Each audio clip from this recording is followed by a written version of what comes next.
Oke, halo, assalamualaikum warahmatullahi wabarakatuh. Pada kesempatan kali ini, saya akan menyajikan beberapa fakta-fakta dan kronologi tentang meninggalnya Dek Aisyah yang pada waktu itu masih berusia 7 tahun, yang disinyalir pertama kali dia itu nakal dan malah dibawa ke paranormal oleh orang tuanya, akhirnya meninggal dan disimpan selama berbulan-bulan. Seperti apa kisah lengkapnya? Kita akan membahasnya dalam serial kali ini.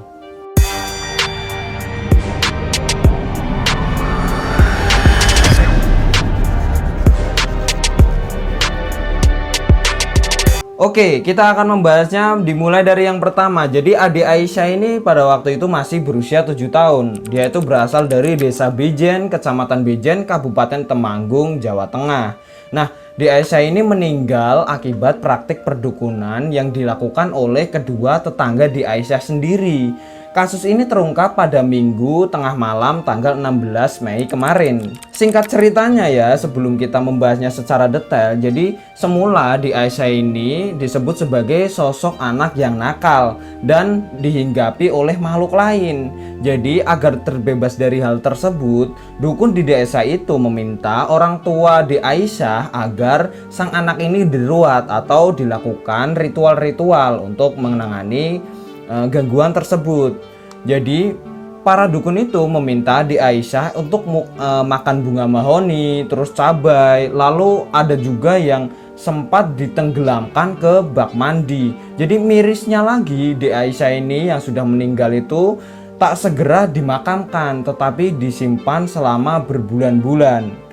Oke, kita langsung menuju kronologi lengkapnya.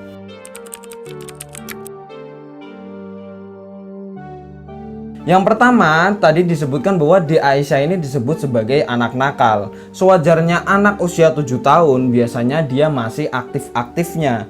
Dia masih berjalan ke sana kemari, berlarian ke sana kemari, bermain dengan teman-temannya, dan cenderung mereka itu aktif. Jadi itu bisa dikatakan aktif, mungkin lebih ke aktif bukan ke nakal. Tetapi pada waktu itu peristiwa yang menghebohkan di Desa Bejen ini berawal itu dari kedua orang tua dari Dek Aisyah, yaitu Bapak Marsidi dan Ibu Suwartinah yang berusia 39 tahun.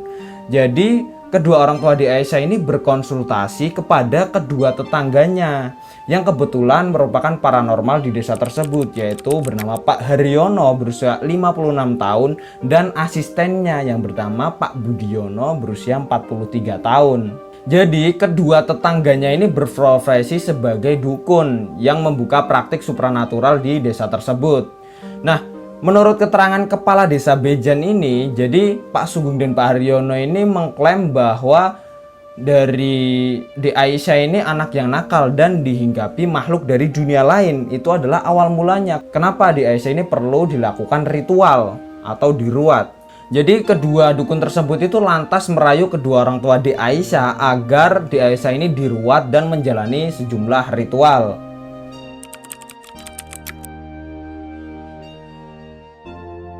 Nah, kita berlanjut ke dalam ritual yang dilakukan. Nah, singkat cerita kan orang tuanya akhirnya menyetujui karena orang tuanya yang datang sendiri kepada dukun tersebut.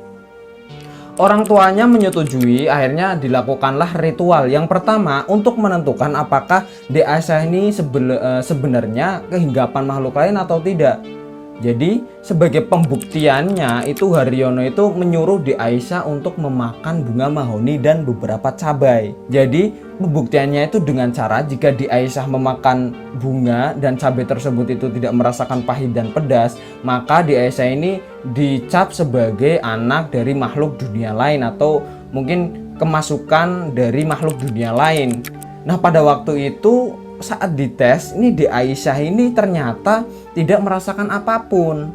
Jadi dia masih biasa saja, dan itulah hal yang menjadi dasar spekulasi kedua dukun tersebut untuk menentukan Dek Aisyah ini sudah kemasukan makhluk dunia lain karena tidak merasakan dari pedasnya cabai dan mungkin pahitnya bunga mahoni tersebut. Pada waktu itu kedua orang tua korban melihat secara jelas hal tersebut, akhirnya mereka percaya kepada dukun tersebut untuk melakukan ritual kepada Dek Aisyah agar dengan harapan agar buah hatinya sembuh dari kenakalan tersebut.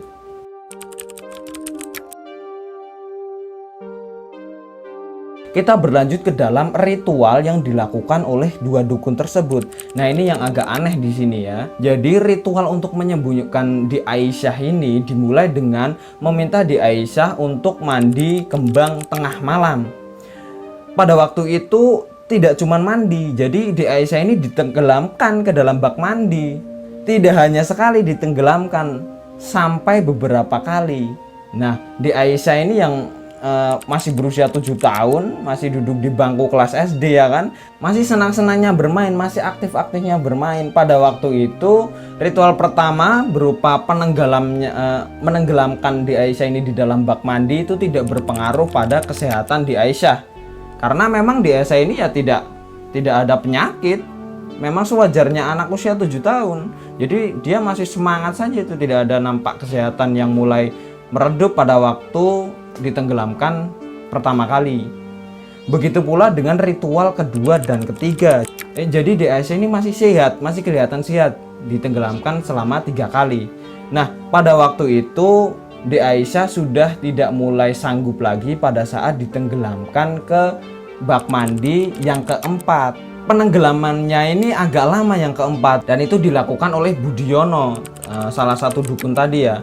Yang keempat ini melakukannya itu lama sehingga menyebabkan di Aisyah ini pingsan, terus tidak sadarkan diri lama sekali, jadi nggak bangun-bangun, tidak seperti ritual yang pertama, kedua, dan ketiga. Dan itulah yang menyebabkan di Aisyah sudah tidak sadarkan diri dan akhirnya meninggal dunia.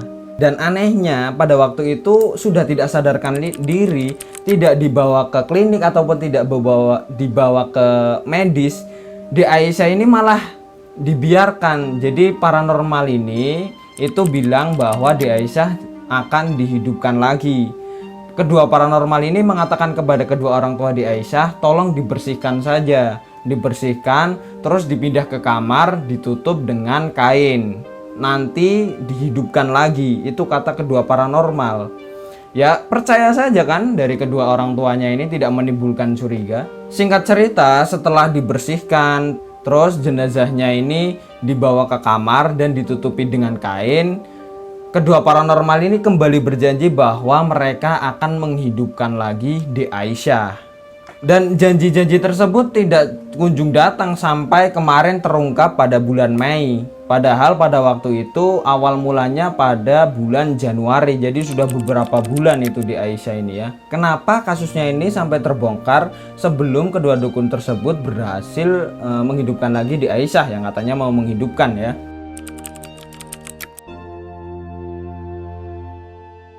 Ini berawal dari kecurigaan paman dan kakek dari di Aisyah ini ya. Jadi paman dan kakeknya ini curiga, kenapa kok setiap bapaknya main ke rumah kakek dan pamannya kok di Aisyah nggak pernah ikut yang biasanya ikut. Jadi sang paman ini kerap menanyakan kepada bapaknya di Aisyah, kenapa Aisyah kok nggak pernah diajak, di mana dia. Nah bapaknya ini selalu menjawab, dia masih main sama temennya, dia masih mengaji sama teman-temannya. Nah jadi dari situ itu tidak menimbulkan kecurigaan sama sekali. Mereka curiga pada waktu Lebaran tiba, kenapa di Aisyah tetap tidak terlihat. Nah pada waktu itu kakaknya ini sudah menaruh kecurigaan, akhirnya pergilah ke rumah Marsidi untuk mengecek ya. Marsidi ini orang tua dari di Aisyah. Mereka mengecek dan pada waktu itu setelah ada negosiasi, akhirnya dari kakek Aisyah ini disuruh untuk melihat kondisi di Aisyah di kamarnya. Begitu membuka pintu, itu kakeknya ini kaget dan tidak percaya pada waktu itu. Kakeknya ini shock karena tidak percaya jika yang di kamar itu yang sudah ditutup kain selama berbulan-bulan adalah cucu dari beliau. Nah kakeknya kan sudah mengetahui hal tersebut. Pada waktu itu menghubungi kepala desa untuk menyelidiki tentang sebenarnya ada apa sih. Akhirnya pada waktu itu dari Pak Kadesnya ini meminta agar pemerintah desa untuk memastikan apa sebenarnya yang terjadi pada di Aisyah. Jadi pada waktu itu kedua orang tua di Aisyah ini tidak mengakui kalau anaknya itu di rumah. Dan akhirnya karena kelamaan dan di situ sudah berdebat panjang, didobraklah pintu dari kamar di Aisyah ini dan ditemukanlah di Aisyah, di situ ditemukan sudah ditutup kain dan di sana sudah sampai berbulan-bulan. Dari situ kemudian kepolisian langsung menyuruh menangkap kedua orang tua Aisyah dan kedua dukun itu, dan dikerahkan pemuda untuk menangkap keduanya. Akhirnya kasusnya ditangani kepolisian. Dan kabar terbarunya 4 orang sudah jadi tersangka, yaitu kedua orang tua di Aisyah dan kedua paranormal dari desa tersebut yang melakukan ritual kepada di Aisyah ini ya. Polisi pada waktu itu juga mengamankan barang bukti, itu diantaranya berupa karpet plastik, terus kain putih, beberapa botol pengharum ruangan yang mungkin pada waktu itu untuk mengelabui bau-bau yang terdapat pada ruangan tersebut, karena pada waktu itu sudah berbulan-bulan di Aisyah ini meninggal. Terus ada tisu, cotton bud, camper, terus keranjang sampah hingga baju dari di Aisyah. Polisi juga mengamankan ponsel-ponsel dari para tersangka ini ya, yang diduga menjadi media komunikasi rencana penganiayaan di Aisyah ini. Ketika ditelusuri kepolisian, motifnya sama seperti cerita yang di atas. Jadi anaknya ini nakal dan pada waktu itu disinyalir dihinggapi oleh makhluk dari dunia lain dan akhirnya kedukun dan menyebabkan ritual-ritual yang terjadi. Dan kedua orang tua dari Aisyah ini masih yakin bahwa anaknya itu akan dihidupkan kembali oleh dukun tersebut. Makanya mereka masih pada waktu itu membiarkan Aisyah ini di kamar ditutupi kain sampai selama berbulan-bulan, sampai kondisinya sudah, mohon maaf, mengenaskan. Oke, cerita kali ini seperti itu. Terima kasih telah menonton. Wassalamualaikum warahmatullahi wabarakatuh.